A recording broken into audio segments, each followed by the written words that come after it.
Olá, sejam muito bem-vindos de volta ao canal agora Instituto Red, tá? Sejam muito bem-vindos. É o mesmo canal do Cardiologia na Prática, mas agora a gente evoluiu e viramos o Instituto Red. Continuamos com a mesma medicina baseada em evidência, com a mesma cardiologia prática e acessível para você aplicar no seu dia a dia.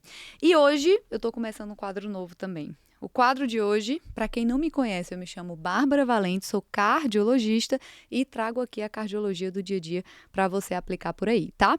O quadro de hoje novo eu vou responder perguntas que vocês me fizeram na caixinha de perguntas no Instagram. Quem não me segue, @doutora Bárbara Valente, vai lá, me segue e lá você consegue colocar também as suas dúvidas para quem sabe um dia eu responder aqui também para todo mundo, tá bom? Então, a pergunta que a gente vai responder hoje é: como conduzir fibrilação atrial de alta resposta por sepse, ou seja, aquela fibrilação atrial que foi induzida por conta do processo inflamatório da sepse. E aí, como conduzir?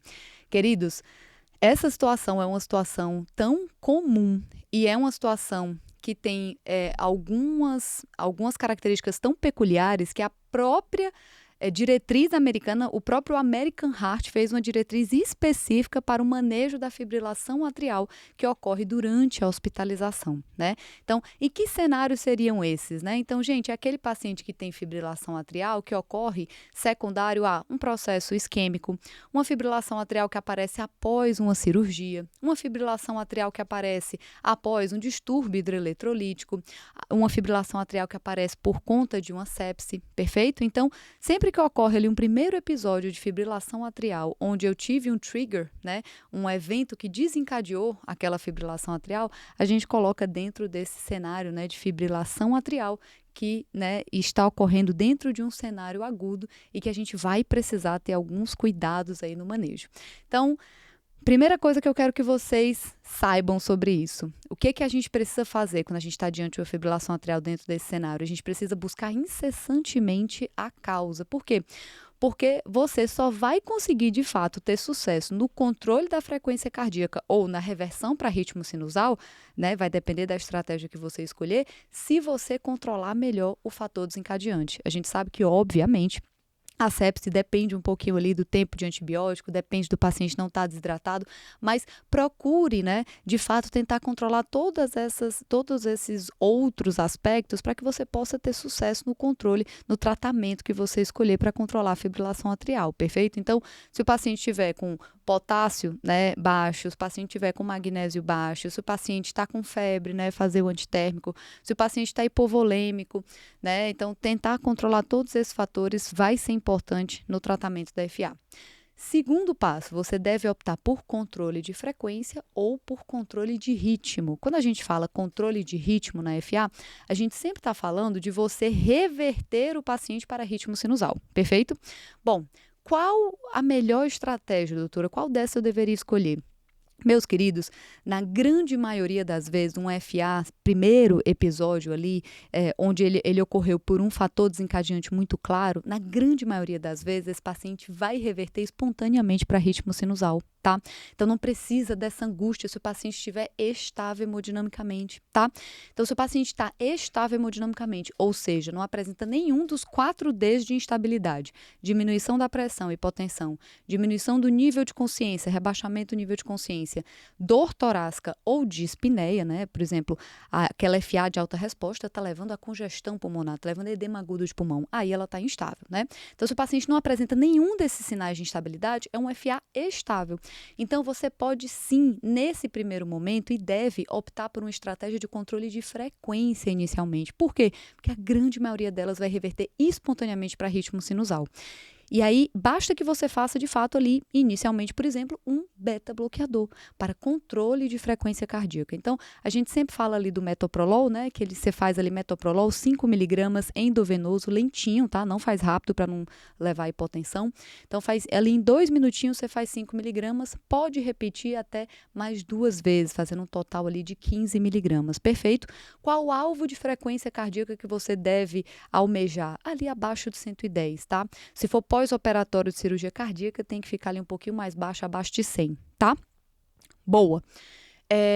Optei por controle de frequência, doutora, mas Fiz ali o meu metoprolol, já iniciei no paciente, mas mesmo assim ele não controlou frequência. Aí você pode optar pela estratégia de controle de ritmo, tá? Que você pode fazer isso com ou uma cardioversão farmacológica, por exemplo, através de amiodarona endovenosa, ou através de uma cardioversão elétrica, perfeito? Inclusive, eu tendo a dizer para vocês que você vai ter sucesso, na grande maioria das vezes, com a associação dessas duas estratégias. Você vai fazer a amiodarona endovenosa, mas na sequência você vai fazer a cardioversão elétrica do paciente, tá? Não é obrigatório que você cardioverta o paciente, a não ser que ele tenha critérios de instabilidade, tá? Aí, independente do tempo de início, independente do paciente, de você saber que ele tem ou não tem trombo dentro do coração, se ele estiver instável hemodinamicamente, você precisa proceder cardioversão elétrica sincronizada, ok? Aqui a gente está conversando dentro de um cenário onde o paciente está estável hemodinamicamente.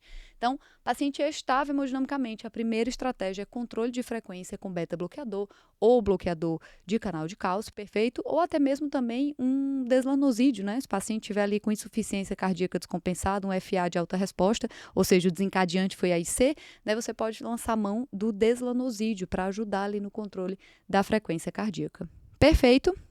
Bom, perfeito, Bárbara. Fiz a opção ali, consegui controlar direitinho a frequência do meu paciente, tá show de bola. Agora, em relação à anticoagulação, Bárbara, devo anticoagular esse paciente ou não? Queridos, a gente não tem um score de risco específico que nos sinalize um maior risco de evento tromboembólico para a FA iniciada em uma hospitalização aguda. Não temos esse nível de especificidade. O que a gente tem, de fato, é o CHADS-VA, né? Onde, se você tem um CHADS-VA maior ou igual a 2, há indicação de anticoagular, lembrando que não há mais essa discriminação em relação ao sexo, né, que havia antes, mas desde a última diretriz europeia de fibrilação atrial, não há mais a discriminação do sexo. Então, se o paciente tem um CHADS-VA maior ou igual a 2, você tem indicação de anticoagular. Perfeito? CHADS-VA de 1, você pode considerar anticoagulação. CHADS-VA de 0, não há necessidade de anticoagular. Só que aí vocês vão me perguntar, Bárbara, mas vamos lá, então eu estou com um paciente que ele está internado, séptico, fez um FA por conta do processo inflamatório, optei pelo controle de frequência no paciente, não foi ali eficaz, o paciente não conseguiu controlar direito, optei pela amiodarona, consegui reverter para ritmo sinusal, mas e aí, eu vou manter esse paciente anticoagulado? Não vou manter esse paciente anticoagulado? Como é que eu vou fazer? Gente, é o seguinte, toda vida que você faz uma cardioversão no paciente, ou seja, você tirou ele do ritmo de fibrilação atrial e ele voltou para o ritmo sinusal, você deveria, né, manter esse paciente anticoagulado por mais 4 semanas, tá? Salvo aqueles pacientes que têm um CHADS-VA de 0, que você poderia omitir esse período de 4 semanas anticoagulado, ok? Mas a grande maioria dos pacientes você deveria mantê-lo anticoagulado por mais 4 semanas. Qual é a grande questão, a peculiaridade da sepse? Um estudo já demonstrou que anticoagular os pacientes com FA induzida pela sepse não só não evitou que esse paciente viesse a ter um AVC, mas também aumentou o risco de sangramentos maiores. Por quê? Porque a sepse tem toda a questão da coagulopatia associada à sepse. Então, dentro desse cenário específico da sepse, não há um benefício muito claro de você anticoagular esse paciente. Aí você vai ter que pesar o risco-benefício desse paciente, de fato, ter um sangramento maior, ok? Se for dentro de qualquer outro cenário, gente, sempre que você faz uma cardioversão, o ideal, né, se você optou, né, ali, se o paciente não estava, se o paciente está instável hemodinamicamente, aí não importa, você vai ter que cardioverter esse paciente, nem vai pesquisar se ele tem trombo ou não, você vai cardioverter ele, depois vai manter ele anticoagulado por mais 4 semanas. Agora, se você estiver diante de um cenário onde o paciente está estável hemodinamicamente, você optou por controle de frequência com beta-bloqueador, não reverteu, continua com a frequência cardíaca bem elevada, 150, 160. Opa, vou decidir pelo controle de ritmo. Como eu devo fazer isso? Bom, se o paciente não estava anticoagulado previamente 3 semanas, você deve fazer o quê? Pesquisar com ecocardiograma transesofágico para ter certeza que não tem trombo dentro do apêndice atrial esquerdo. Porque senão, na hora que você cardioverter o paciente, ele vai embolizar aquele trombo para a circulação sistêmica e pode evoluir com AVC. Perfeito? Então, faz o eco. Se o eco vier negativo para trombo, aí sim você poderia cardioverter o paciente, ele pode retornar para ritmo sinusal e você deveria mantê-lo anticoagulado por mais 4 semanas.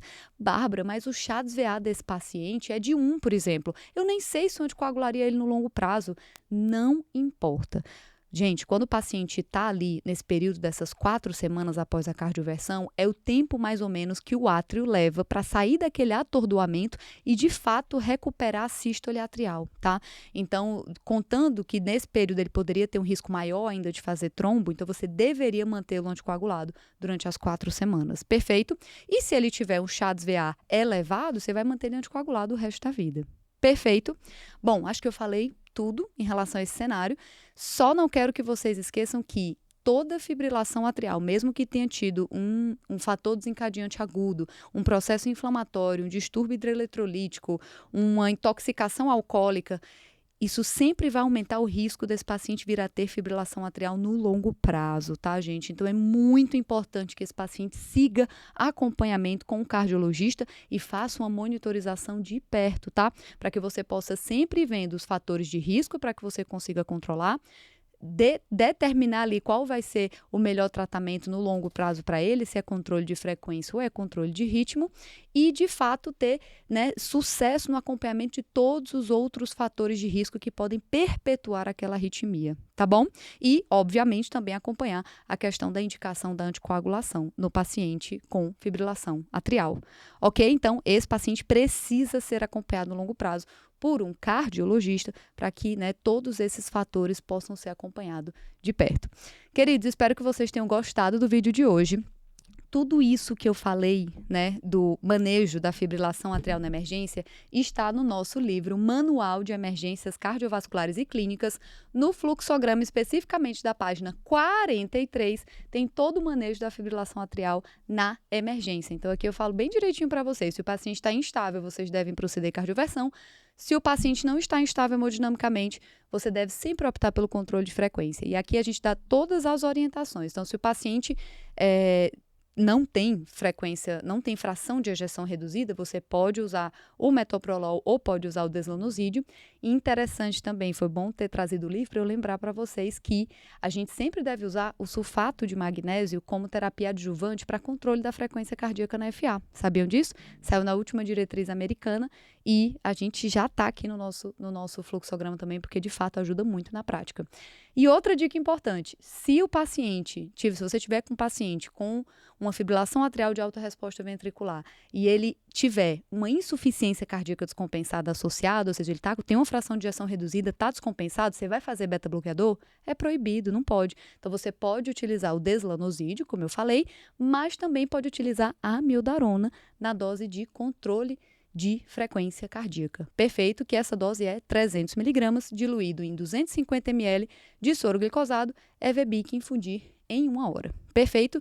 E essa dica é especialmente importante nos pacientes sépticos com choque misto, tá? Que são aqueles pacientes que têm uma sepse de foco, né, pulmonar, de qualquer foco específico, que desencadeado ali a infecção, associado a um choque cardiogênico, que é o que a gente chama de choque misto. Então, dentro desse cenário, você não poderia utilizar o beta-bloqueador, você poderia utilizar deslanosídeo ou amiodarona em dose de controle de frequência cardíaca. Então, meus queridos, preciso nem falar, né? Que esse livro tem todos os fluxogramas das emergências cardiovasculares e também tem uma segunda seção só de fluxogramas clínicos com distúrbio hidroeletrolítico, sepse, antibiótico. Gente, tem tudo, tá? Então, inclusive, vou deixar o link desse livro aqui na descrição desse vídeo, porque ele é obrigatório para os plantões de vocês, tá bom?